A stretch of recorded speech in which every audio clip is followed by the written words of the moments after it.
confort, mettre la meilleure qualité. Salut tout le monde, c'est The Alex Tuto pour cette troisième partie sur GameMaker.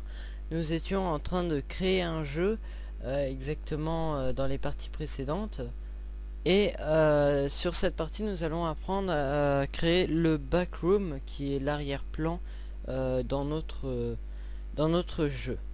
Donc pour commencer on va ouvrir GameMaker.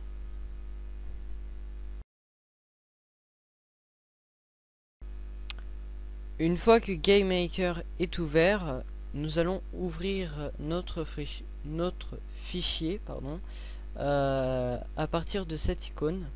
Donc on clique dessus et nous cherchons notre jeu.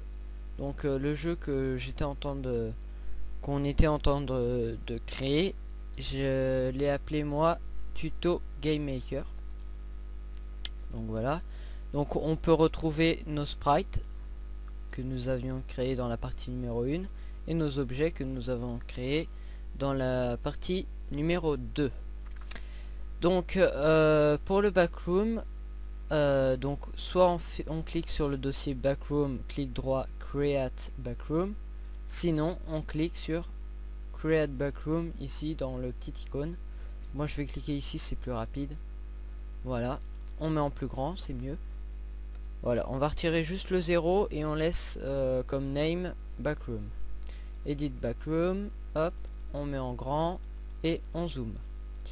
Alors là, j'ai envie de faire un arrière-plan plutôt, on va dire, côté motif échec, jeu d'échecs en fait. C'est-à-dire un motif quadrillé. Alors ça prend pas trop de temps à faire, mais on va dire que bon, il faut faire ça proprement. Donc j'ai oublié de préciser, on va dans carré, on prend le deuxième, on va mettre en blanc. Je vous expliquerai pourquoi. Bah je vais vous expliquer maintenant, tiens. Là quand on voit les carrés blancs et gris, ça veut dire que ça nous affiche ça en transparent. Donc si vous cliquez ici, comme nous on va servir du quadrillage, vous voyez que c'est pas terrible pour travailler. Donc on va faire un carré blanc qui nous permettra de voir mieux le quadrillage en fait. Voilà, donc là c'est déjà mieux. On va prendre l'outil crayon. On prend le premier en 6 et on va prendre le noir. Donc ici on va laisser un carré et on va compter 7 carrés. Voilà, donc 1, 2, 3, 4, 5, 6, 7. Et on laisse un carré et on recommence. 1, 2, 3, 4, 5, 6, 7. Vous verrez pourquoi je fais ça. Et on recommence ainsi de suite.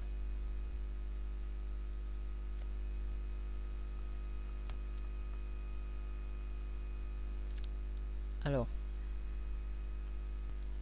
Voilà, donc une fois que on a fait toute la ligne en longueur comme ceci, en comptant 7 par 7 et en laissant un carré à chaque espace, on va faire la même chose mais en hauteur. Donc ici on laisse toujours ce carré là et on commence à partir d'ici et on fait à chaque fois 7 carrés noirs et on saute. Donc 1, 2, 3, 4, 5, 6, 7. On laisse un carré. 1, 2, 3, 4, 5, 6, 7. Ainsi de suite. Voilà, donc on peut voir que ça nous prend donc tout l'espace sur les côtés. Donc là vous allez comprendre pourquoi j'ai fait ça. Tout simplement pour que ça nous fasse des carrés égaux. Donc là on va prendre le jaune par exemple. Et on va faire voilà un trait droit. Donc on saute de 2 en 2, vous verrez pourquoi.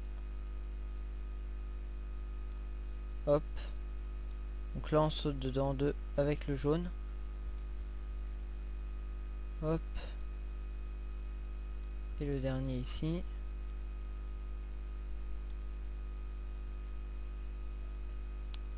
Voilà. Pareil ici. On verra après si ça fonctionne ou pas. Mince. Là je peux me servir de ça. On fait clic droit pour mettre en... Ça met pas en transparent, mais ça nous remet le blanc en fait. Voilà. De 2 en 2. Hop. Et le dernier. Voilà. Donc maintenant on va prendre un beige, on va dire. Hop, hop, hop, hop. Ici dans la pipette on va choisir un beige.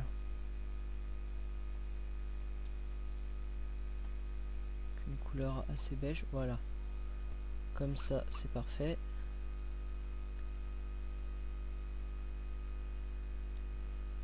C'est juste pour donner du style à notre...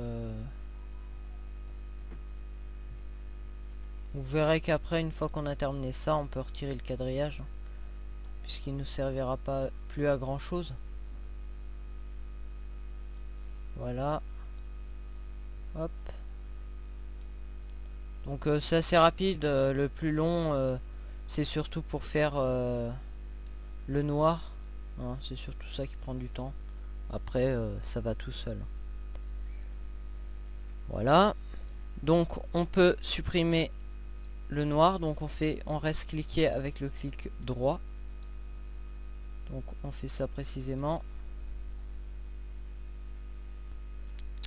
Voilà, donc une fois que ceci est fait, on retire le quadrillage en cliquant ici. Voilà, donc on a un quadrillage, on va dire pas terrible, mais bon, c'est pas très grave. On prend donc notre jaune et tous les 2 fois, hop, on colorie avec donc le seau, hein, vous n'oubliez pas. Ce qui va nous faire un style plutôt bien. Donc on peut voir que les carrés ils sont égaux là. C'est... On n'a pas de problème avec les carrés. Hop.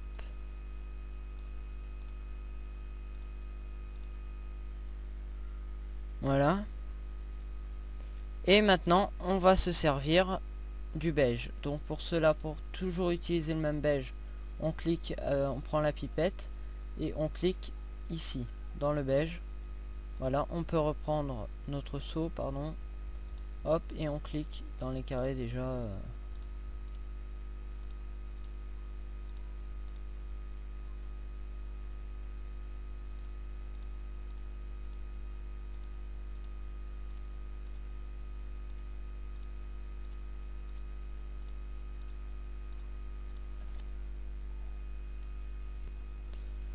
Bon, voilà. Donc c'est vrai que ça ressemble à quelque chose de pas terrible, mais c'est plutôt pas mal, je trouve quand même. Donc on clique sur OK. Et voilà, on a notre quadrillage que je souhaitais faire. Donc on clique sur, une fois qu'on a terminé, on clique sur OK. Et voilà, c'est terminé pour ce tutoriel. J'espère que il vous aura plu et que ça va vous donner envie de regarder les tutoriels suivants. Donc on se retrouve pour la partie 4 de ce tutoriel. Au revoir et à bientôt. Vous pouvez toujours visiter mon site thealextuto.jimdo.com ainsi que m'envoyer des messages à mon adresse email thealextuto@hotmail.fr. Si vous avez aimé cette vidéo, dans ce cas-là, cliquez sur j'aime ou bien abonnez-vous à ma chaîne YouTube. Merci beaucoup et à bientôt.